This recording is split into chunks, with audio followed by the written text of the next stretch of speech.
Hey everyone, RogueGold here, and welcome to my review of the newly released Division audiobook Hearts on Fire. I put out a poll recently asking you guys if you wanted a review of this new story, and a whole lot of you voted, so thank you so much for doing so, and the spread was around 75 yes, 25 no, and so here we are. I wanted to clarify something right off the bat, and that's that I've talked to a lot of people about this who are basically immediately writing this story off, this audiobook, saying it's because they don't like audiobooks, and let's be clear. This isn't really an audiobook. I know that's what I just called it a second ago. I know that's what Audible is probably labeling it as on their site. But in my mind, an audiobook is like a narrator narrating a written book, right? A written piece. And that's really not what this is. This is more of an audio experience. It's practically a movie without the visual component. You have actors portraying characters off of a script. You have music. You have sound effects overlaying on top of the other stuff that's going on in the picture, like using in-game sounds for echoes and all that type of stuff. You know, you hear every footstep and gunshot and grunt, etc. It's pretty incredible. And so for those who were skeptical, I'm not a fan of audiobooks either, but I loved my 5.5 hours listening to and experiencing this story.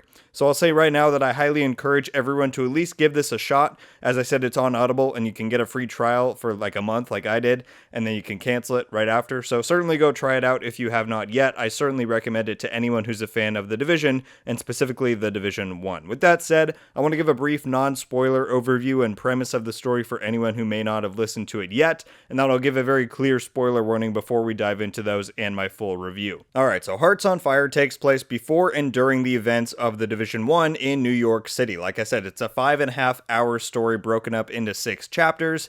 While there are characters from the game that are referenced several times, as far as I'm aware, every character with a role and or speaking part in this is completely new to this story and to the Division universe, but it does a great job of fitting in nicely with the pre-existing lore and not feeling like anything got kind of shoehorned in or retconned from what we already know.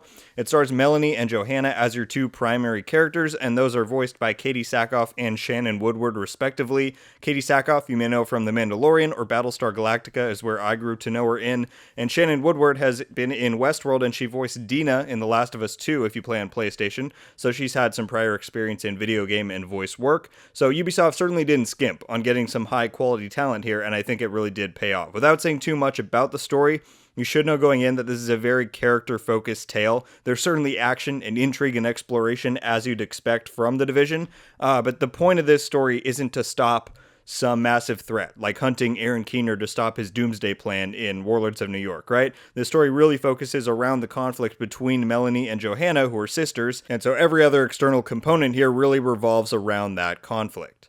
That said, I would be remiss to not mention that in my opinion, there is some really neat stuff in here that broadens your knowledge and understanding on certain things from the Division 1 game, and so in that sense, I really appreciated and enjoyed what Hearts on Fire had to offer. I think that's all I'm going to say for the non-spoiler introduction here. If you haven't given Hearts on Fire a try yet, I certainly highly recommend it. And remember, if you didn't previously have Audible, then you can go and try it out for 100% free, so, no reason not to. I think you would all enjoy it quite a bit.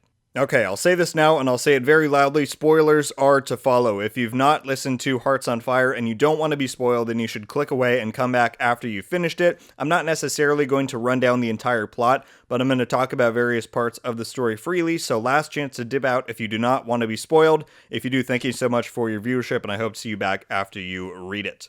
Alright, are we ready? Let's dive in.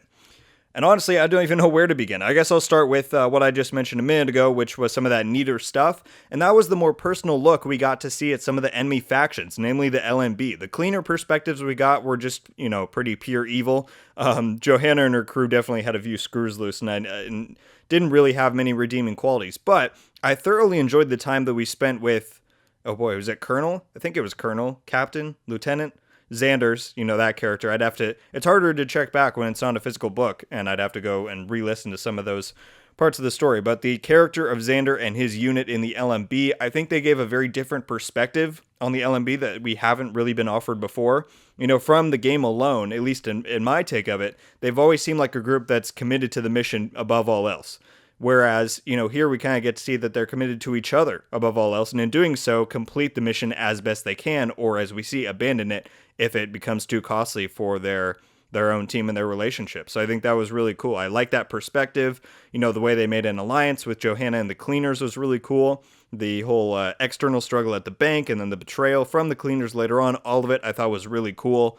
That relationship specifically between Xander and Johanna, I thought was definitely very interesting to follow along with. And Xander himself was a great character, and he had perfect voice work to those in-game LMB officers that you hear. He fit that role perfectly, so that was really good casting. And also his confrontations with Tandy, the guy who worked for the bank, was pretty spot on. So that was really cool. I really thought that whole part of it was a surprise. I didn't see that coming when I started the story, and I thought it was a really great inclusion. So what else do we have here? Like I mentioned, there's some of the story that takes place before the events of the Division 1. Namely, it was really cool to see some of the Division's recruitment process. You get to see some of the different types of physical and mental testing. You know, it's neat to see how some characters, like Johanna, failed some of those mental tests and the tests of your character, I suppose, above other things. And then we also saw some of the gun ranges and the equipment usage and whatnot. You know, seeing stuff like the pulse being used both in training and in combat was pretty neat to see, and some of that other stuff. What else do we got? Johanna, I thought, was a very compelling character and an interesting villain. You know, I think I may have found her more interesting than Hoskins just because Melanie was a pretty typically motivated character, but they were both compelling to follow, and I found their conflict was definitely worth investing in, and I found myself, you know, easily investing in it as the story progressed along. Particularly Melanie's disbelief of her sister's actions as the story, you know, drug on was really riveting. I thought having Johanna, you know, directly or indirectly kill Anderson, Shu, Xander, and seeing Melanie just continue to be more and more horrified and be unsure of how she was going to tackle her sister in general, I thought was really great. They certainly didn't skimp on the violence or the violent implications, which I think is important for the nature of the Division story, both across 1 and 2. I'll say to me, my one overarching critique of the story was that aside from some of those deaths, which frankly I didn't think they would do, especially like Shu, I didn't really think he was going to die up until we saw it. I found the story to be somewhat predictable. Maybe it was just the ending that I found to be that way. You know, as soon as we learned that Johanna had this big malicious plan of bombing the Hudson refugee camp, and we knew that Melanie knew about it, it was pretty certain in my mind that she would find a way to intercept Johanna, and then they'd have a confrontation, and that Johanna would probably lose and die. It didn't detract from the power or the importance of that story moment, but I will say that I did see it coming. So that was one thing, but it was still really great.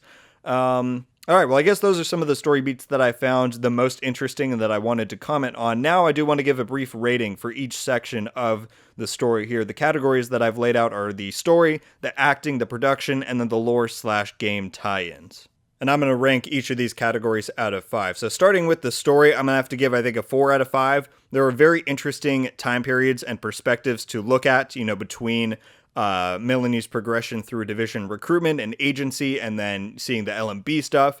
There were compelling characters and relationships between all of the different characters within the story. There were tense internal and external conflicts. Great looks at sides of the lore we hadn't seen before, namely with the LMB.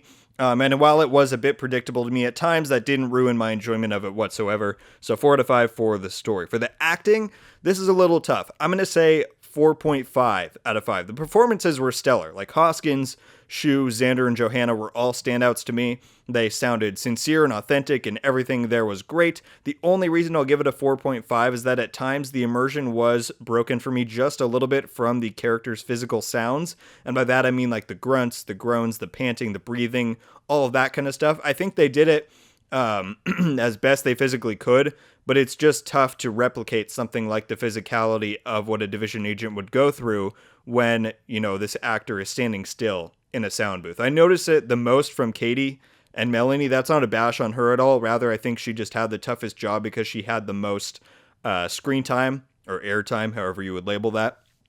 And so she had to make it, you know, the most believable for the longest that she could. So yeah, sometimes the character sound effects didn't quite sound believable to me. You know, like they're getting shot or they have to drag someone's body around the corner. It just sounded a bit overdone, or maybe not quite what it would realistically sound like if you were doing that. But otherwise, the acting was top notch. That's just a little nitpick, but I will knock it down just half a point for that just because of the immersion a little bit. But otherwise, the acting was truly spot on. For the production, 5 out of 5. Easily. I have a bit of experience with Foley, which if you don't know, that's basically like post-production sound tuning or adding, however you would say that. Basically, imagine instead of I don't know, you in a movie you watch someone take a cooking pot and hit against someone's head. Instead of using that actual sound from when they're filming, it's like you would take that and hit it against I don't know, a wooden board, right? And you record that sound and then you overlay that on top of the visuals. That's basically what Foley is. And so I have some experience with that, and also just non-video game, commentary production work in general. And I know that that shit isn't easy, especially when none of this is actually being filmed. It's all being created from scratch with no like references. So for this story to sound as authentic as it did for 5.5 hours, I feel like that deserves some serious props. Every footstep, explosion, vehicle sound, etc. sounded so real. And the sound effects of Isaac and the echoes and the DZ entrance and all of that was a great addition. And so I would have to give full marks in this category without question. I think the production value on this was truly top notch. And then last up, the lore/tie-ins, I would have to give a 3.5 out of 5. Like I said, all of the in-game sound effects that were used were authentic and great. The accurate usage of known characters like Joe Farrow and Colonel Bliss were great. My only complaint were that the voice of Isaac was different. That wasn't a huge deal. Like to a normal listener, they wouldn't care whatsoever. But as someone with thousands of hours across both games, it was definitely noticeable when it's a different guy talking for Isaac. Also, for as many times as Johanna and Xander said, let me go radio to Pharaoh or Bliss real quick, it would have been cool to hear either of them at least once. I get it's a new story, and getting the specific voice actors for Pharaoh and Bliss from Division 1, back to this project might have been a pain, but damn, they name dropped them so many times, I was ready to just hear either of them. I feel like it could have provided even more new perspective if one of them at least had been a part of the story, even if it was just over radio. But it's alright. It's still great to have their name and idea included in the game, but just for those two little things, I'll have to give the Lore and Tie-ins a 3.5 out of 5.